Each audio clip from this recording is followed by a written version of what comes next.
এই যে দেখতে পাচ্ছেন নেপালি, তারা আমাদের কোম্পানিতে আসছিল, এখনও 2 মাস হয় নাই। আপনাদেরকে আমি ভিডিও বানিয়ে বলেছিলাম যে আমার কোম্পানি নতুন নেপালি আসে, তারা কাজ করবে এখন থেকে। কাজ শেখার পর হয়তোবা আমি রিপ্লেস হয়ে যাব, অথবা আমাকে সম্ভবত এখান থেকে চলে যেতে হবে, এটাই মনে করছিলাম এবং এটাই আমি বিলিভ করছিলাম। কিন্তু তার উল্টোটা হয়েছে। এখন শুনতেছি নেপালিরাই থাকবে না, তারা চলে যাবে। তাদের বেতন অনেক কম এবং এই বেতনে তারা পুষায় না, কারণ তারা অনেক দেশে কাজ করে আসে। এখানে যে টাকা বেতন হয় এই বেতনে তাদের কিচ্ছু হয় না। এই বেতন তাদের নাকি ওই দেশেই, মানে তাদের নেপালিতেই 1-2 সপ্তাহের বেতন এটা। তো তারা এত টাকা খরচ করে কেন আসছে? এই টাকা তাদের হবে না, এই টাকা চলবে না। যদি বেতন আরও বাড়ে তাহলে থাকবে, নয়তো বা থাকবে না। একদম ক্লিয়ারভাবে মালিককে জানাই দিছে তারা। হয়তো 1-2 সপ্তাহের মধ্যে চলে যাবে। অলরেডি টিকিট কাটার জন্য অফিসে দৌড়াদৌড়ি করতেছে, আমি আপনাদেরকে ফুল ভিডিও আকারে দেখাবো। আর আমার কাছে মনে হয় এরকম অনেক কোম্পানিতে, ম্যাক্সিমাম কোম্পানিতে, যারা বিশেষ করে পুরান নেপালি বা শুধু নতুন নেপালিরাও আপনার এত কম টাকা আসলে বেতন কাজ করে না। একমাত্র বাংলাদেশিদেরকে আসলে কম টাকা পায়, কারণ বাংলাদেশিরা অনেক দেশে ভিসা বন্ধ তো যেতে পারে না, যে দেশে ভিসা পায় সে দেশে চলে আসে। বাট নেপালিরা আসলে এই দেশে এই ফার্স্ট, এর আগে আমি কখনো দেখি নাই, দেখছিলাম হাতে গোনা 2-3 জন। বাট এখন যেভাবে আসছে অ্যাভেলেবেল, চিপা চাপে ভরে গেছে। তো এই দেশে যেহেতু এরা আসে নাই, ইন্টারেস্ট করে আসছে, কিন্তু ওনারা আসলে বাস্তবতা বুঝতে পারে নাই যে অন্য দেশের তুলনায় এই দেশে বেতনটা অনেক কম। ওনারা যে টাকা খরচ করে আসছে এই দেশে, যে টাকা লাগে তার থেকে আরও অনেক কমে তারা সৌদি, কুয়েত, কাতার, এমনকি ইউরোপে যেতে পারে অ্যাভেলেবেল। এখানে আরেকটা আমি কথা আপনাদেরকে বলবো, আমার এখানে কিন্তু 2 জন আসছিল, মামু বাইক না। তো একজন তো একদম শিওর, মানে বেতন কম এই জন্য চলে যাবে। আরেকজন হচ্ছে যে সে এখানে আসার আগেই ইউরোপে যে ব্যাপারটা পেপার জমা দিয়ে আসলো, তার নাকি পারমিট চলে আসে, তো সে চলে যাবে। আরেকজন কথা হলো, যেহেতু তুই চলে যাবি আর আমিও থাকবো না, বেতনটা কম, বেতন বেশি হলে আমি থাকতাম, তো আমি চলে যাব। তো যেহেতু আমি আজকে আপনাদেরকে মূলত বুঝাবো যে নেপালিরা কেন চলে যাচ্ছে, নেপালিরা কেন থাকবে না এই বিষয়টা। আরেকজন হচ্ছে ইউরোপে চলে যাবে, তার ইউরোপে পেপার চলে আসে, আমাকে দেখাচ্ছে অলরেডি। তো এই বিষয় ইউরোপে চলে যাচ্ছে, কিভাবে যাচ্ছে এখান থেকে, কিভাবে কী কী পেপার লাগতেছিল, এটা আমি অন্য একটা ভিডিও তারপর থেকে বলবো। আর আজকে শুধু আমি এটাই বলতেছি যে সে বেতন কম থাকার কারণে কেন চলে যাচ্ছে, কী কী আসে বিষয়, এভরিথিং সব কিছু। তো বরাবরই মতো আপনাদের প্রতি আমার রিকোয়েস্ট, যদি আপনারা আমার এই চ্যানেল নতুন হয়ে থাকেন, অবশ্যই আমার এই চ্যানেলটাকে সাবস্ক্রাইব করে পাশে থাকবেন। আমি একজন প্রবাসী, প্রবাসীদের উপকার হয় সবসময় এরকম সঠিক তথ্য দিয়ে থাকি আমার এই চ্যানেলের মাধ্যমে। বাবা যায়, এখনও 2 মাস হয় নাই, এখনও তারা চলে যাবে। কারণ সবারই কিন্তু একটা ফ্যামিলি থাকে, সবারই মনে করেন যে এক জায়গায় আসলে অনেক টাকা ইনভেস্ট করতে হয়, অনেক মার্কেট, অনেক খরচ। তো এইগুলো থাকা সত্ত্বেও তারা চলে যাবে, কারণ এই টাকা তাদের কিছু হয় না। তারা 3 মাসের মধ্যে চলে গেলে যে মেন পাওয়ার, সেখান থেকে সম্পূর্ণ টাকা ফেরত পাবে। এই জন্য সে চলে যাচ্ছে যে আমি সেই টাকাতে দরকার অন্য দেশে চলে যাবো। বাট এখানে না, এখানে বেতনটা খুবই কম। এই হলো একটা কারণ, এই হলো দ্বিতীয় কারণ। এটা প্রথম কারণ না, দ্বিতীয় কারণ হচ্ছে আর একটা। যেমন আমরা বাংলাদেশে দেখেন, যদি কোনো কোম্পানি বা কোথাও আসি, আমাদের যে কাজের কথা বলা হয় বা আমাদেরকে যে কাজ দিবে, এক্সাম্পল আপনি সুপার মার্কেট আসেন, সুপার মার্কেটে আপনাকে কাজ দিল না, খেতে নিয়ে কাজ করাইলো বা বিল্ডিংয়ে নিয়ে কাজ করাইলো বা অন্যান্য যে কষ্টের বা হাড়ের কাজ, সেগুলো আপনাকে করাইলো, তখন আপনি কী করবেন? না, আপনি কষ্ট হয়ে থাকবেন যে 6 মাস দেখি, 1 মাস দেখি।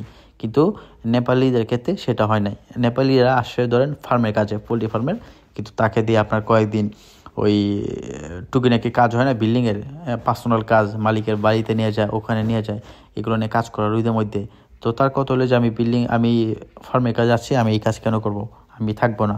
তারপর মাঝে সাঝে আপনার কী করে, এই কাজ ছাড়াও মাঝে সাঝে ক্ষেতের কাম, কারণ ফার্মের কাম এতক্ষণ করতে হয় না, আপনার অধিকাংশ সময় আর কি ফ্রি টাইম থাকা যায়। যখন কাজ না থাকে তখন একটু বসে থাকা যায়, তখন ওই সময়টা কী করে, মালিক এসে অন্য জায়গায় নিয়ে যায়। তার খেতে আছে, তার পার্সোনাল আছে, তার বাড়ির কাজ হইতে পারে বা ক্লিনে হইতে পারে, না যখন যেটা আর কি উনি ইচ্ছা করে নিয়ে যায়। তো এটা ওনার কাছে ভালো লাগে না, যে আমি আসি এক কাজে, বেতনটা যাই হোক আমি থাকতাম, কিন্তু আমাকে অন্য কাজ কেন করাবে? হ্যাঁ, এটা তো আমার সাথে কথা ছিল না।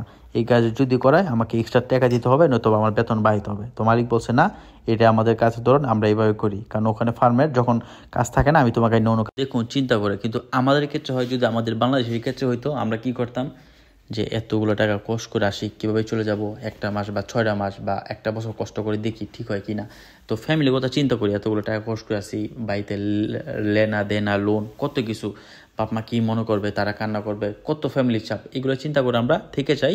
এরকম থেকে যাই বলতে আমরা প্রত্যেকটা প্রবাসী এরকমই প্রথম মাসে প্রচুর স্ট্রাগল করি। কিন্তু এখানে যদি ইন্ডিয়ান হইতো 2 মাস আগে চলে যেত। তো নেপালেও যেহেতু আছে, সেহেতু বুঝতে পারছে ব্যাপারটা, সে চলে যেতেছে। কিন্তু একমাত্র মনীষা যারা মালিক, তারা কিন্তু প্রকাশ না করলেও ভিতরে ভিতর ঠিকই বলে যে বাংলাদেশের বেস্ট, তারা আসলে সবচেয়ে বেশি কাজ করে, তারা একটু অন্যরকম মানে উচ্ছৃঙ্খল হতে পারে বাট প্রচুর পরিশ্রম করে অনেক কাজ দেওয়ার পর। বিশ্বাসে অধিকাংশ কোম্পানিতে আসলে আপনার যে সমস্যাটা সম্মুখীন হইতে হবে, আপনার খাবারের সমস্যাটা, খাবার, তারপরে থাকা জায়গা অনেক জায়গায় ভালো হয় না, আপনার বলবে একটা করবে আর একটা, ডিউটি বেশি করাবে, ডিউটি বেশি করে আপনার টাকা দিবে না, ওভারটাইম কাটবে, আরও নানা ধরনের সমস্যা। এইগুলো থাকা সত্ত্বেও এত চাপ, এত সমস্যার সম্মুখীন হওয়ার পরও আমরা বাংলাদেশিরা যতই কষ্ট হোক যেতে চাই না, বা যাওয়ার কথা আসলে ভুলেও আমরা ভাবি না।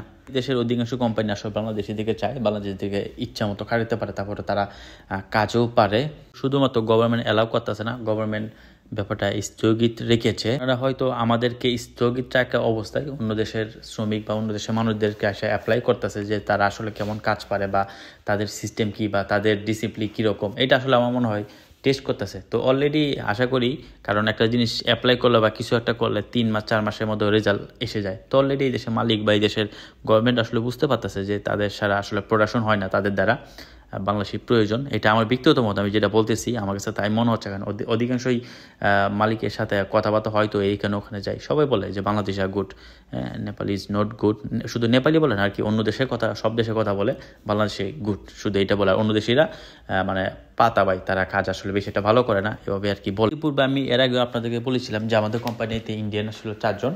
তো ধীরে ধীরে একজন এসে আপনার 1 সপ্তাহ থাকে নাই, বাকিজন 2 মাস পরে চলে গেছে, আরেকজন ছুটি কথা বলে একদম চলে গেছে, আর আসে নাই। তো চিন্তা করেন কেন, এই বেতন কম, তারপরে এই এক কাজে কথা বলে আরেক কানে কাজে দেয়। আপনার রুম দেখাইছে একটা ভালো রুমে, 1 সপ্তাহ রাখার পরে আইনে দিছে আরেক জায়গায়, যেখানে কাজে এখানে নোংরা পরিবেশে। তো তার কথা হলে আমাকে দেখাইলে এক জায়গায় আরেক জায়গায় রাখবে, কে লেগে, এখানে আমি থাকবো না, এখানে ইম্পসিবল, আমি এইভাবে থাকতে পারবো না, এইভাবে আমি থেকে কাজ করতে পারবো না, সরাসরি চলে গেছে।